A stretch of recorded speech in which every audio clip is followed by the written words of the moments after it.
안녕하세요. 안녕하세요. 오늘은 죄송합니다. 네. 저도 한번 해보고 싶었습니다. 네. 이벤트를 제가 한 번도 해본 적이 없는 것 같아가지고 네. 저희가 계속해서 이제 영상에 다루고 있는 내용인데 실제 의뢰인의 사연을 다루는 시간을 가져보도록 하겠습니다. 네. 찾는 시간 안 내요. 아 그래요?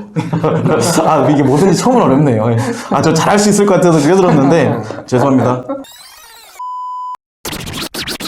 네. 이분은 제가 한번 설명을 해드리겠습니다. 이분은 3건의 보험 계약을 하셨어요. 네. 계약 날짜는 2013년부터 2019년까지 땡땡생명의 상품 무배당 땡땡 국민 100세 연금보험을 가입하셨습니다. 네, 계약 날짜는 이건 2013년도에 계약을 하셨고요. 총 총 납입 보험료는 770만원, 그리고 해지 환급금은 690만원, 그리고 손해볼 법한 금액이 73만 5천원 정도? 질문. 이게 손해금액이 앞에서 말한 것들에 비해서 좀 적지 않아요? 손해금액이 네, 왜 이렇게 그 적죠? 혹시 이유가 뭐 같아요? 중도인지라 약관을 안 받았어? 뭐 그것도 이유 연금보험이니까. 예 맞습니다. 그러니까 중요한 게 앞에서 다른 거는 다 종신보험이었잖아요. 네네네. 이분 같은 경우는 순수 연금보험이에요. 그러니까 제가 앞에서도 계속 얘기를 했었는데 보험회사에 돈을 모으기 위해서 가입을 하실 거면 꼭 보험회사를 통해서 하실 거면은 순수 연금보험 저축보험이 있습니다. 이제 위험보험료라는 게 차감이 안 되기 때문에 그렇죠. 중도 해지하게 되더라도 손해금액이 상대적으로 적을 수밖에 없습니다. 그러니까 제발 종신보험을 돈을 모으려고 가입을 안 했으면 좋겠습니다. 예. 이 보험은 설계사의 수익률이 좋은 펀드가 있다고 권유하여서 해지하라고 권유를 했답니다. 이게 무슨 말이죠? 그러니까 이 세 건 다 설계사가 달라요. 보험사는 같은데 설계사 다른데 이 마지막에 2019년도에 가입시킨 이 설계사가 기존 보험을 다 해지해라. 요 내용을 적어주신 거예요. 또 하나는 2014년도에 12월 달 정도에 가입을 하셨고요. 이거는 무배당 땡땡 파워 저축 라이프 연금보험입니다. 총 납입 보험료는 600만원 가량 되셨고요. 해지 환급금이 530만원 가량. 그 다음에 손해금액이 62만원 정도 될 법하셨던 있습니다. 케이스입니다. 네.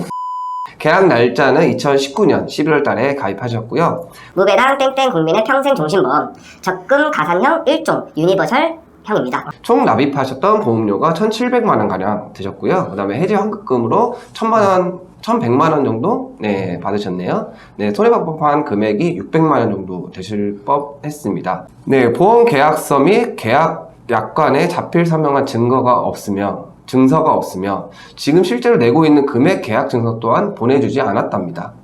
네, 환급되면 어느 정도 차감되는 설명 또한 없었다고 합니다. 앞전에 제가 얘기했던 것처럼 이분은 같은 보험사에 세 건의 보험을 순차적으로 가입을 하게 됩니다. 세 건 모두 설계사가 다릅니다. 그래서 변호사님께서 서면을 각각 작성하셔가지고 민원 제기를 하셨습니다. 네. 이것도 조금 아이러니한데 설계사가 다르기 때문에 민원 담당자도 달리 배정되더라고요.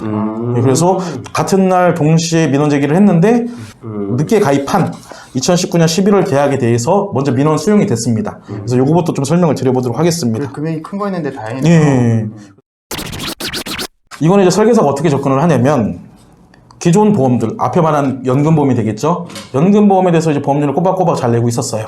노후 준비할 목적이. 근데 설계사가 전화 와서 기존 똑같습니다. 참 왜 레파토리가 왜 안 바뀌었는지도 모르겠는데 기존 보험을 가입시킨 설계사들이 그만뒀다. 그래서 본인이 이걸 관리하게 됐다. 그래서 만나서 좀 더 이렇게 뭐 설명드릴 내용이 있다. 해서 만나봤더니 종신보험으로 돈 모아라. 이 두 가지 보험에 대해서 아까 해지환급들이 발생했었잖아요. 700만 원하고 네. 1100만 원 정도. 네. 이 해지 환급금을 이 새로운 보험에 일시납시킵니다. 예. 요거 뭐 딴 데 쓰지 말고 여기에다 넣는 게 가장 이상적이다, 돈 모으기. 심지어 해지 환급금 이 세 번째 가입시킨 보험에 그 일시납을 시킨 또 게 있습니다. 다행히 그 증거를 문자로 보내오셨어요. 여기 보시면 설계사가 고객에게 보내온 문자예요. 1호 땡땡땡땡 전화하셔가지고 상담원 연결하셔서 10만원짜리 연금보험 두 구자 해지해주세요.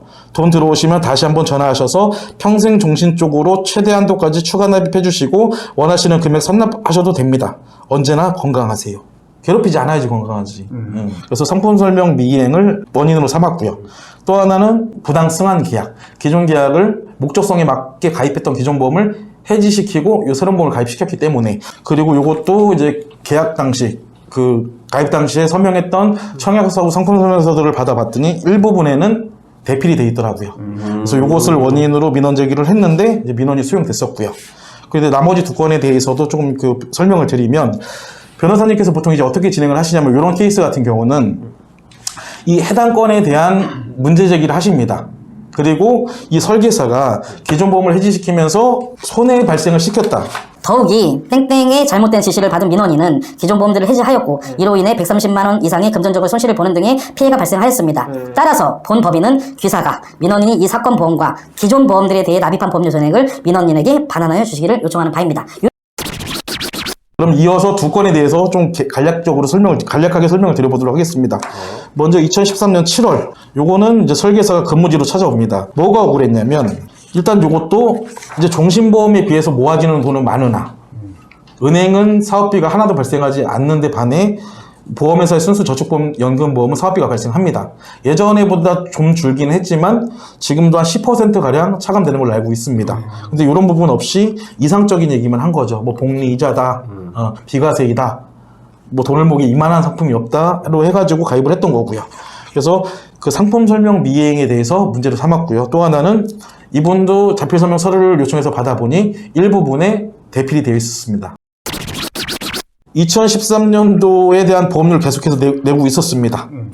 근데 어떻게 신상 정보를 알았는지 모르겠지만 이 설계사한테 연락이 옵니다. 그래서 결국 돈을 모기 적합하며 노후자금으로 활용하기 좋은 상품이 있으니까 가입해라. 이렇게 해서 가입을 했었고요. 앞에서 말한 것처럼 연금보험에 대해서 차감되는 사업비가 없다는 내용, 중도해지 시 원금 손실이 발생할 수 있다는 내용에 대해서 상품 설명 미행을 내용으로 담았고요. 또 하나는 전화던 설계사하고 대면을 해본 적이 없어요.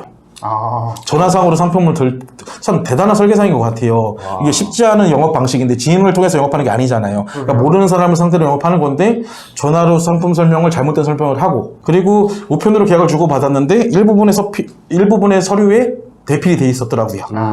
그리고 더 재밌는 거는 이분이 대단하신 게 한 번도 보지도 않은 사람이고 관계도 없는 사람한테 전화로 계약을 시켰잖아요. 자필 설명도 다 안 받았잖아요. 중요한 건 경유계약이었어요. 그러니까 그 우편물에 명함을 보내왔어요. 본인의 명함을 나 이런 사람이다. 근데 계약자가 또 달랐네요. 계약자가 다른 게 아니라 취급 설계사가 달랐던 거죠. 예. 가입 당시에 그 서명했던 서류들을 받아보니 생판 모르는 사람이 됐던 거죠. 그래서 경유계약을 문제로 삼아서 진행을 했었습니다. 그래서 이분 같은 경우는 3건 모두 민원이 수용됐었고 단 1원의 손해도 없이 전액 다 환급받은 케이스입니다. 자, 천희 씨 그럼 마무리 할까요? 네. 이것도 제가 한번 해보겠습니다.